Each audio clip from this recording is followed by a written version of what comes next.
इन south India भी अगर आज देखो तो वहां पे बड़े से बड़ा आदमी भी आज भी हाथ से ही खाना खाता है, जमीन पर बैठ के ही खाता है, पत्ते में ही खाता है। ये कल्चर आज तक जिंदा है वहां। लेकिन और जगहों पर क्या हुआ, हमें टेबल कुर्सी चाहिए, प्लेट और साथ में चम्मच, वो तलवारें भी चाहिए, है ना, है ना। अब ये क्या होता है, कभी कभी रेस्टोरेंट में हम बैठ जाते हैं, रेस्टोरेंट में बैठ गए तो ला के इतने हथियार रख देगा, समझ में नहीं इससे लड़ना है या खाना है। मतलब लिटरली समझ में नहीं आता खाना है क्या करना है। स्वाद तो हाथ से ही आता है जब तक ना हो, है ना।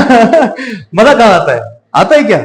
मान लो चाहे भात दाल खा रहे हो, है ना, भात दाल खा रहे हो, सब्जी खा रहे हो, ऐसे मिक्स किया हाथ से, ऐसे एक एक उंगलियां जब तक नहीं चलेंगे मजा कहाँ आता है खाने में। लेकिन इस चीज को बदल दिया लोगों ने, एकदम खत्म कर दिया।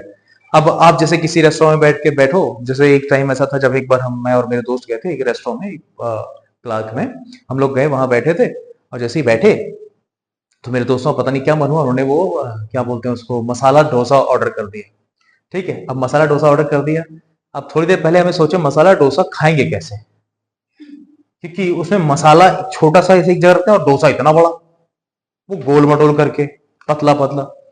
अब लिटरली हमें सोच, जब वो सामने लेकर आए तो पहले हम दोनों एक दूसरे को इधर से एक उस पार से एक इस पार से देख रहा है, अब इसको खाएं कैसे। तो हम पहली बार हम लोग ऐसे होटल में गए थे, हमने सोचा चलो देखते हैं। हम पहले उठकर एक घूमने लगे थे किसकी थाली में मसाला डोसा रखा है और वो कैसे खा रहा है।